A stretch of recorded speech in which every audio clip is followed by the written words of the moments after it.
नमस्कार। इस विशेष कार्यक्रम में आप सभी दर्शकों का बहुत बहुत स्वागत है। मैं हूं असीम मिश्रा और आज इस कार्यक्रम में हम बात करने वाले हैं किसान कल्याण से जुड़े तमाम मुद्दों की। दरअसल न्यूनतम समर्थन मूल्य, जिसे कि हम मिनिमम सपोर्ट प्राइस कहते हैं, और कुछ दूसरी मांगों को लेकर इन दिनों किसान विरोध प्रदर्शन कर रहे हैं। किसानों का कहना है कि सभी फसलों के लिए न्यूनतम समर्थन मूल्य की कानूनी गारंटी हो। तो क्या है ये मांग और इससे किसानों को कितना होगा फायदा? इन तमाम विषयों पर चर्चा करने के लिए, बातचीत करने के लिए और हमें विस्तार से समझाने के लिए इस वक्त एक बहुत ही खास मेहमान हमारे साथ जुड़ चुके हैं। हमारे साथ हैं प्रोफेसर रमेश चंद जी, जो कि मेंबर हैं, सदस्य हैं नीति आयोग के। रमेश सर, आपका बहुत बहुत स्वागत है। और मुझे लगता है कि आज का दिन और आज का ये कार्यक्रम हमारे किसान भाइयों को देखना चाहिए, समझना चाहिए। वो इसलिए कि आप हमारे साथ मौजूद हैं और अगले आधे घंटे तक हम जो आपसे सवाल पूछने वाले हैं और आपका जवाब, मुझे लगता है उन किसानों के लिए जानना और समझना बहुत जरूरी होगा। रमेश सर, सबसे पहले शुरुआत मुझे लगता है कि जिस विषय को लेकर और सबसे हॉट विषय है इस पूरे आंदोलन के दौरान, वो है एमएसपी को लेकर, मिनिमम सपोर्ट प्राइस को लेकर, उसकी कानूनी गारंटी को लेकर, और एक टेक्निकल टर्म भी आ रहा है C2+50। तो ये सारी चीजें मुझे लगता है कि जो किसान नहीं जानते हैं उनके लिए भी। तो सबसे पहले सर यही कि ये जो मिनिमम सपोर्ट प्राइस की कह रहे हैं कि वो कानूनी गारंटी हमें दीजिए, क्या है इसके मायने और इसको कैसे हम और आपको इसको समझना चाहिए? जी जी हमने मिनिमम सपोर्ट प्राइस सिस्टम कोई वर्ष 1966 में शुरू किया था और उसका विस्तार करके अब कोई 23 फसलें जो हैं उसको उनमें कवर करते हैं। आप पाओगे कि जैसे पंजाब है, हरियाणा है, जहां ये सिस्टम शुरू हुआ था, चाहे कानूनी गारंटी है चाहे नहीं है, वहां पर एक भी दाना गेहूं और चावल का जो एक मानदंड पूरे करता है, कभी भी एमएसपी से नीचे नहीं बिका। तो सरकार का किसी चीज के लिए अपनी प्रतिबद्धता बताना कोई कानूनी गारंटी से कम मेरे विचार में नहीं होता। कानूनी गारंटी की जब आप बात करते हैं, यदि फसलों का मूल्य कानून से चले तो बहुत से देश जो इस चीज से जूझ रहे हैं कि हम अपने किसानों को लाभकारी मूल्य कैसे दें, सिंपली आप एक कानून बनाइए और सो जाइए, कानून उसका ख्याल रखेगा। ऐसा नहीं होता। फसलों की कीमत बाजार में डिमांड और सप्लाई के आधार पर निश्चित होती है।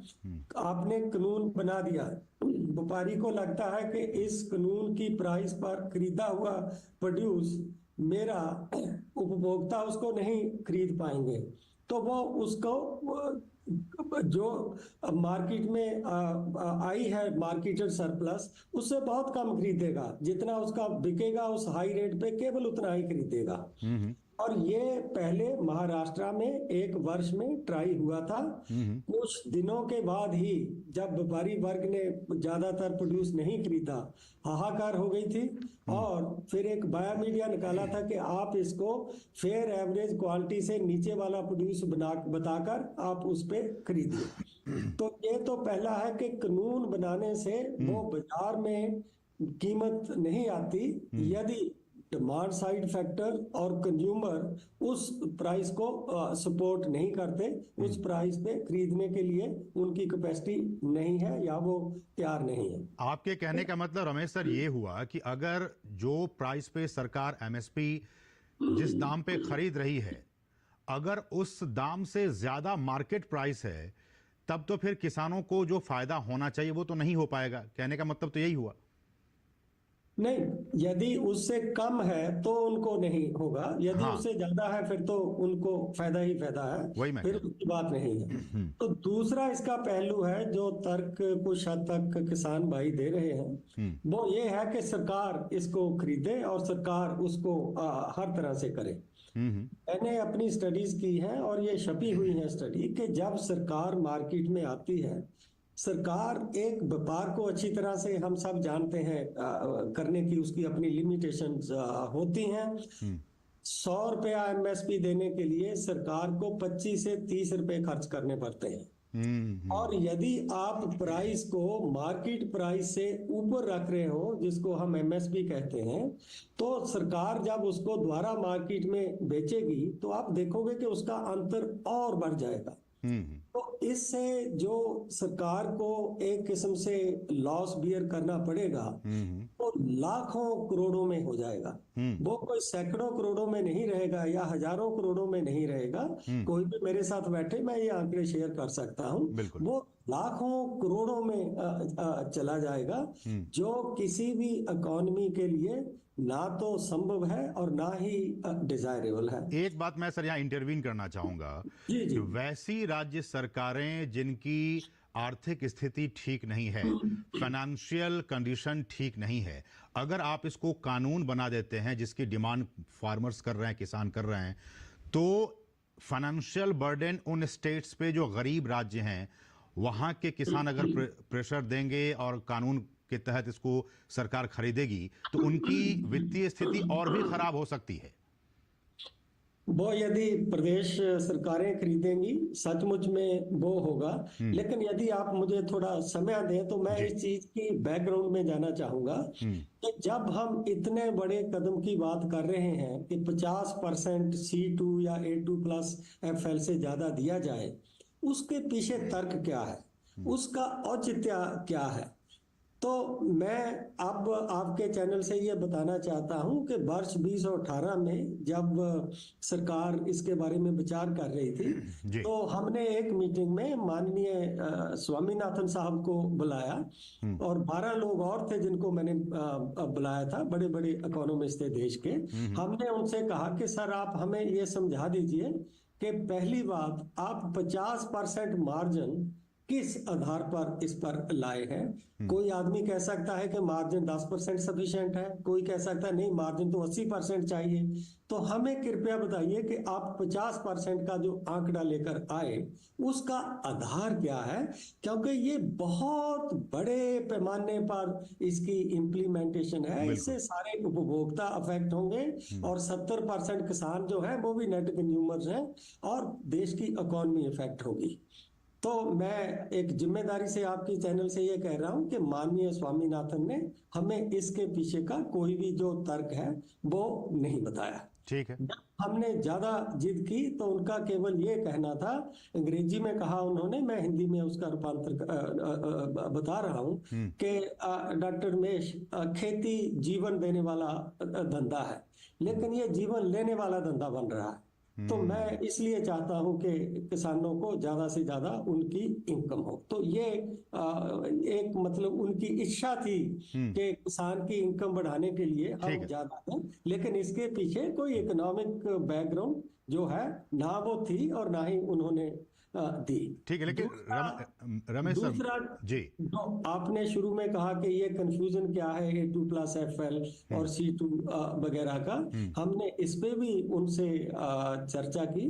तो मैंने जो उन्हें तर्क दिया कि सर जो मार्जिन कैलकुलेट होता है वो जो कॉस्ट किसान करता है या जो निवेश करता है खेती में, हमेशा उस पे जो है आप मार्जिन देते हो। बिल्कुल। जो कॉस्ट वो करता ही नहीं, वो कॉस्ट उसको मिलने चाहिए, लेकिन उस पे मार्जिन का कोई औचित्य नहीं। उदाहरण के तौर पर जो किसान की अपनी जमीन है, जो उस पे रेंट है 1 एकड़ का, अब मान लीजिए कहीं 20,000 रुपया है, वो अपॉर्चुनिटी कॉस्ट है, किसान को जरूर वो खर्चा मिलना चाहिए, लेकिन उस 20,000 पे आगे 50% फिर ऐड करना, तो इसका भी उन्होंने कोई औचित्य, कोई इसके पीछे क्या जस्टिफिकेशन है, वो माननीय स्वामीनाथन साहब ने नहीं दी थी और ना ही उनकी रिपोर्ट में एक भी शब्द इसके बारे में है। तो ये उनकी, क्योंकि वो किसानों के हित के बारे में अच्छा चिंतित रहते थे, ये उनकी विश थी कि इतना उनको मिलना चाहिए। ठीक है रमेश सर, बहुत सारी विषय हैं जिसपे कि आपसे हम जानेंगे और समझेंगे क्या ये सारा मामला, लेकिन कहा जा रहा हमें एक छोटे से ब्रेक के लिए हमें रुकना होगा। तो एक बहुत ही छोटे से ब्रेक के लिए हम रुक रहे हैं। ब्रेक के बाद जब वापस आएंगे तो और भी इसके तमाम पहलुओं पर विस्तार से बातचीत करेंगे प्रोफेसर रमेश चंद से, बस एक छोटे से ब्रेक के बाद।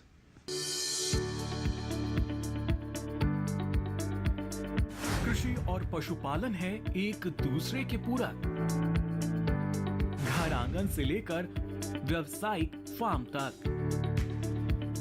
मुर्गी पालन से लेकर रेगिस्तान के जहाज तक,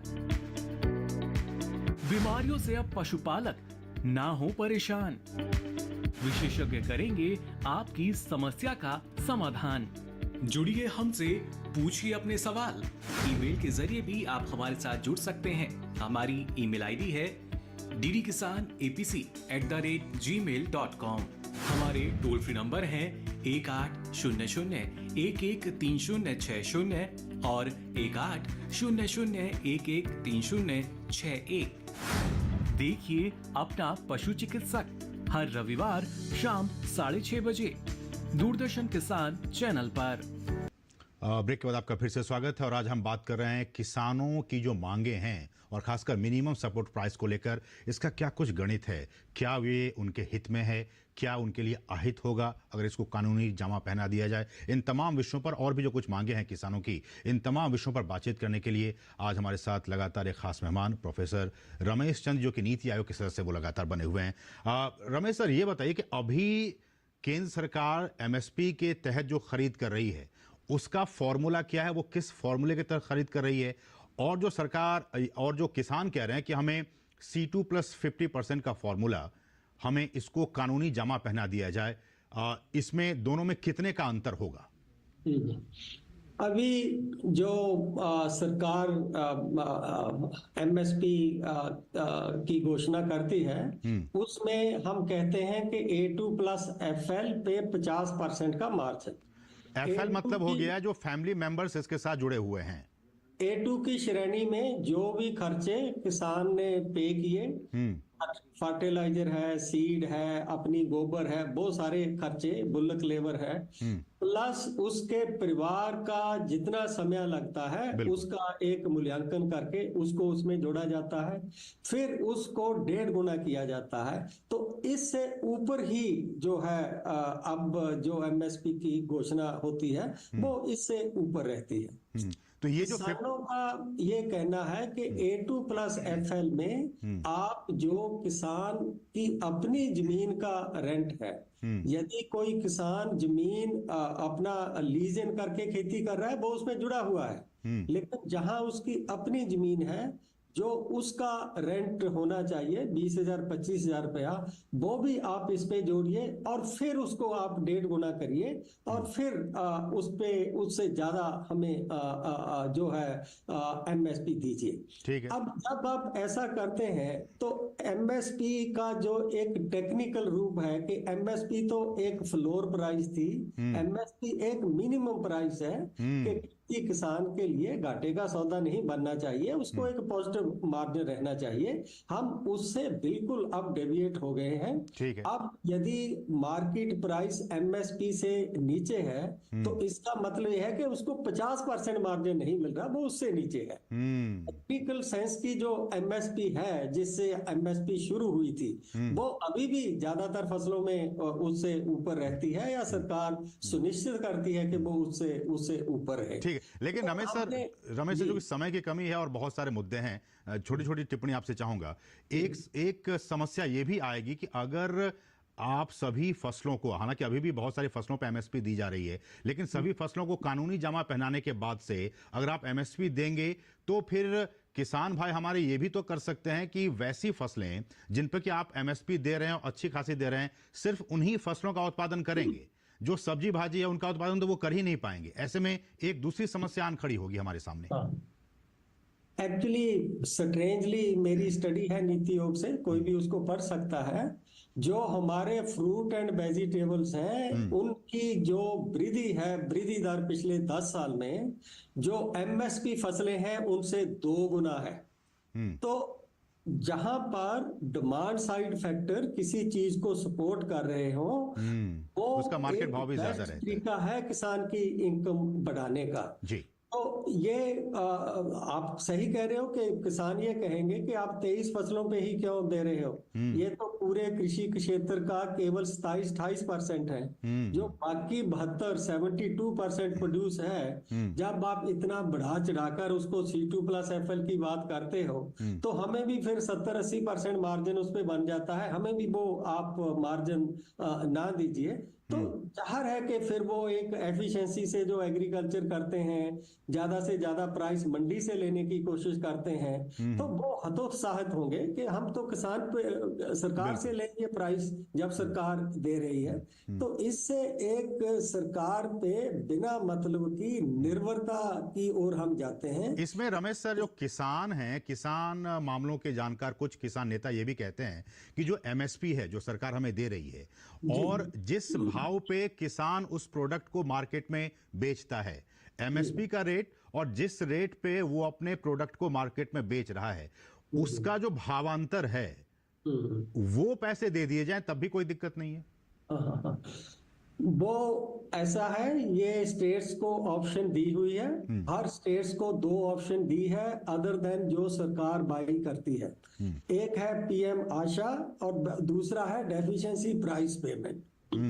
कोई भी सरकार, प्रदेश सरकार इस फार्मूले को अडॉप्ट कर सकती है।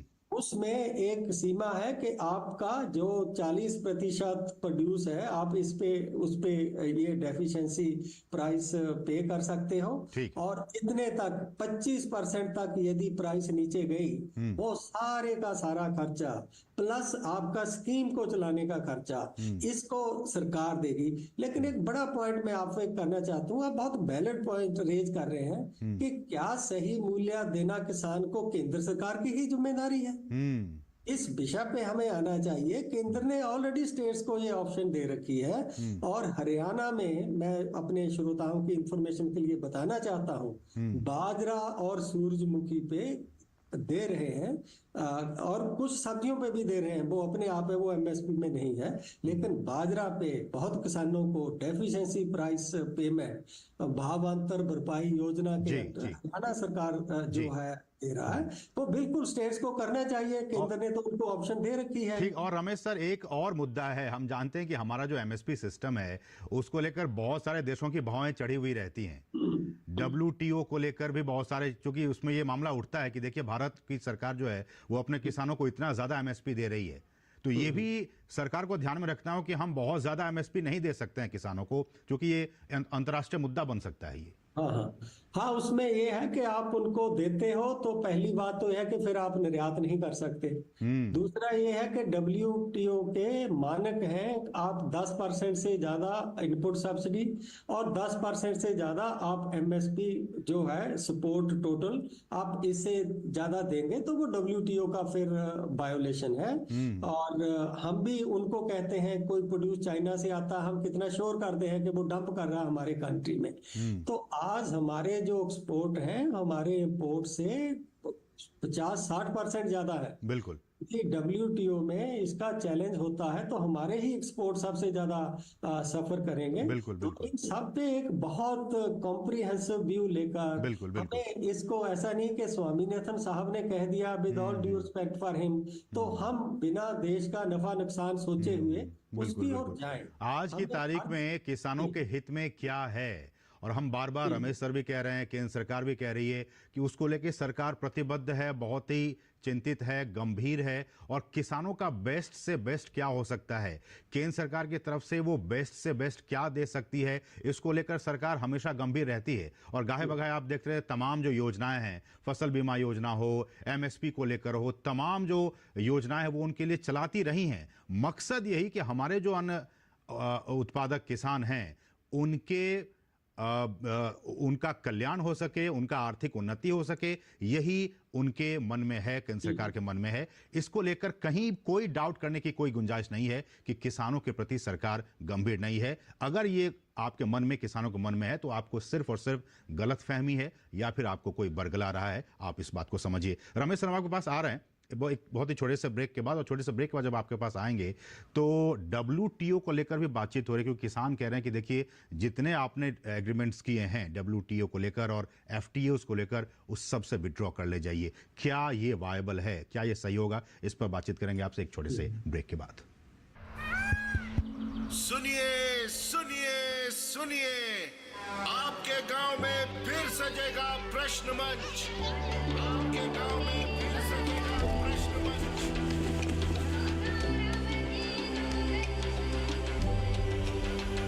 मिट्टी, मौसम, बीज, फसल, किसान को मिलेगी यहाँ हर सरकारी स्कीम की जानकारी। जो करके आएगा पूरी तैयारी, प्रश्न का उत्तर देकर बनेगा इनामधारी। मंच है तैयार, प्रश्न है तैयार, और आप?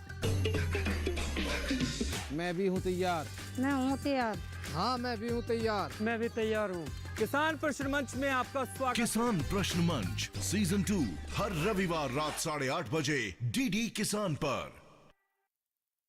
हमारे साथ लगातार खास मेहमान प्रोफेसर रमेश चंद बने हुए हैं, जो कि नीति आयोग के सदस्य हैं। हम उनसे तमाम विषयों पर बातचीत कर रहे हैं। रमेश सर, समय कम है। एक जो डिमांड किसान कर रहे हैं वो है WTO को लेकर, वर्ल्ड ट्रेड ऑर्गेनाइजेशन, विश्व व्यापार संगठन से आप तमाम जो समझौते हैं उसको वापस लीजिए, तमाम जो FTAs हैं उनको भी आप रिवोक कीजिए। क्या आज के तारीख में 21वीं सदी में साल 2024 में ये मांग किसानों की जायज है? ये डिमांड जो है ये बिल्कुल ही जायज नहीं है। इससे हमारे कृषि के क्षेत्र को इतना बड़ा घाटा पहुंचेगा, आप उसकी कल्पना भी नहीं कर सकते। जाहिर है कि इंडिया एक नेट एग्रीकल्चर एक्सपोर्टिंग कंट्री है। हम $50 बिलियन का एक्सपोर्ट करते हैं, कोई $28 बिलियन का इंपोर्ट करते हैं। तो हमें व्यापार से बहुत बड़ा फायदा है। ये जो आवाज आ रही है, मैं ये समझता हूँ कुछ चंद किसानों की ओर से आ रही है, ये हिंदुस्तान के पूरे किसानों की नहीं है। मेरे पास आंकड़े हैं, जब हम WTO के मेंबर बने, दुनिया के GDP में हमारे एग्रीकल्चर का शेयर 7% था, आज 13% है। तब दुनिया के व्यापार में हमारा शेयर 1.2% था, आज 2.5% से भी ज्यादा ऊपर है।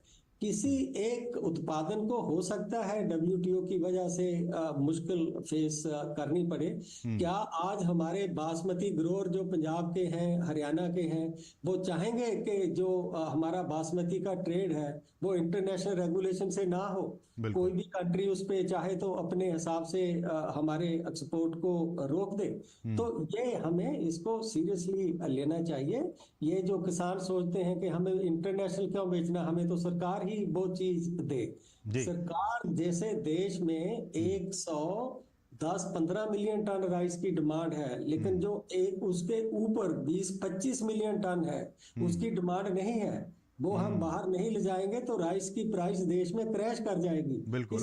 गंभीर परिणाम है। और रमेश सर, हमारे सामने एक एग्जाम्पल भी है कि जब भारतीय हितों को झटका लगा, जब ये हुआ कि आसियान के साथ आप कॉम्प्रिहेंसिव इकोनॉमिक पार्टनरशिप एग्रीमेंट कीजिए, सरकार को लगा कि ये हमारे किसानों के लिए ठीक नहीं है, सरकार ने उसको सीधे मना भी कर दिया। तो ये भी हमारे सामने एक एग्जाम्पल है किस तरह से अगर हमारे किसानों के हितों को कहीं नुकसान पहुंचता है तो सरकार उस तरह का एग्रीमेंट बिल्कुल भी नहीं करती है। जी जी, CPEC पे हमारे पे इतना प्रेशर था, हमने वो कॉम्प्रिहेंसिव जो है इकोनॉमिक एग्रीमेंट था, तो सरकार ने बिल्कुल नहीं माना। सभी RTA पे एक व्यापक डिस्कशन होती है और पूरा देश के हितों का ध्यान रख के इस ओर सरकार बढ़ रही है। मैं केवल एक चीज जो आपने शुरू में कही थी कि ये सरकार क्या कर रही है MSP के लिए, जब ये सरकार आई तब प्रोक्योरमेंट केवल 5 राज्यों में होता था मुख्य तौर पर। आज 13 से ज्यादा राज्यों में बीट और 13 से ज्यादा मुख्य राज्यों में राइस की खरीद हो रही है। बहुत से राज्य ऐसे हैं वहां सरप्लस नहीं है। पहले केवल 3 क्रॉप तक MSP सीमित थी, आज 14 क्रॉप तक MSP जो है वो इंप्लीमेंट हो रही है। आज हमने पल्सेस का बफर स्टॉक बनाया है, आज हम तेल बीज भी खरीद रहे हैं। तो सरकार जो A2+ FL पे 50% किया है वो किसी ना किसी तरह से इंप्लीमेंट हो, इसके लिए काफी ज्यादा प्रयत्नशील है। और प्रदेशों को ये ऑप्शन दी है कि आप PM आशा के अंडर खरीदिए और आप डेफिशिएंसी प्राइस पेमेंट के अंडर खरीदिए। तो प्रदेशों को भी इस पे जिम्मेदारी लेनी चाहिए और किसानों को भी प्रदेशों पे भी कहना चाहिए, अकेले केंद्र को ही कहना कि वो पूरे इसमें करे। एक रमेश सर, एक और सुझाव आया है किसान प्रतिनिधियों की तरफ से कि ये जो PM किसान सम्मान निधि है, जिसको कि अभी सरकार 6,000 रुपए दे रही है सालाना, इसका और भी इसमें बढ़ोतरी की जाए। इसको आप कैसे देखते हैं? अभी इसमें अकेला यही किसानों की सपोर्ट नहीं है। इसको तो वो देख रहे हैं ना कि ये इंक्रीज नहीं हो रहा। दूसरी ओर आप देखें कि फर्टिलाइजर सब्सिडी, अब जब दुनिया में उछाल आया प्राइसेस का, यूक्रेन वार के बाद जब सप्लाई डिसरप्शन हुआ, सरकार ने पूरी की पूरी यूरिया की प्राइस इंक्रीज को ऑब्जर्व किया। काफी हद तक जो डीएपी, पी और के फर्टिलाइजर थे जो इंटरनेशनल प्राइस में इंक्रीज हुई, उसको ऑब्जर्व किया। तो ये आप कुल मिलाकर यदि जो किसान को सपोर्ट मिल रही है उसमें वृद्धि होती जा रही है। लेकिन ये जो पीएम किसान निधि है, आप कहा उसको भी सही समय पे उस पर विचार हो सकता है, वो कोई बात नहीं तो है। कहने का मतलब रमेश सर ये कि चाहे वो पीएम किसान सम्मान निधि के जरिए पैसे देने की बात हो डायरेक्टली, या फिर दूसरी जो स्कीम्स हैं उनके जरिए सब्सिडी देने की बात हो, तो कहीं ना कहीं आपके किसानों के हित के लिए सरकार, चाहे वो डायरेक्ट मॉनिटरी बेनिफिट दे रही हो या फिर दूसरे तरीके से सब्सिडी के जरिए आपके पैसे की बचत करने की बात हो, इन तमाम योजनाओं के जरिए कहीं ना कहीं, बार बार मैं कह रहा हूं और सरकार कह रही है कि बीते 10 वर्षों में जो काम किसानों के लिए किया गया वो अब तक नहीं किया गया। किसान भाई हमारे कैसे समृद्ध हो सके, उनकी आर्थिक उन्नति कैसे हो सके, वो हमारे समाज के मुख्य धारा में कैसे जुड़ सकें, वो भी आगे बढ़ सकें। और जब प्रधानमंत्री ने कहा है कि विकसित भारत का 4 स्तंभ है, उसमें किसान सबसे पहले है, तो आप समझ सकते हैं कि किसानों के लिए सरकार कितना प्रतिबद्ध है। और आज आप जिस तरह से लोगों को बरकलाने की कोशिश कर रहे हैं, जो कुछ लोग ऐसे हैं जो किसानों को ये नहीं समझा पा रहे हैं कि सरकार आपके लिए क्या कर रही है, बल्कि ये समझाने में लगे हुए हैं, उनके माइंड को डाइवर्ट करने में कि सरकार क्या नहीं कर पा रही है। मुझे लगता है कि इस कार्यक्रम के जरिए, और जब प्रोफेसर रमेश चंद जैसे इतने खास व्यक्तित्व हमारे साथ हों, उन्होंने समझाने की आपको कोशिश की कि किसानों के लिए ही सरकार प्रतिबद्ध है, मुझे लगता है कि इस बात को किसानों को भी समझने की जरूरत है। सर बहुत बहुत शुक्रिया हमारे साथ जुड़ने के लिए, रमेश चंद सर। धन्यवाद मिश्रा जी। हालांकि समय की कमी रही, लेकिन आगे हम आपसे जरूर इस मुद्दे पर और भी विस्तार से बातचीत करेंगे। फिलहाल इस विशेष कार्यक्रम में बस इतना ही। मुझे और हमारी पूरी टीम को दीजिए अनुमति। नमस्कार।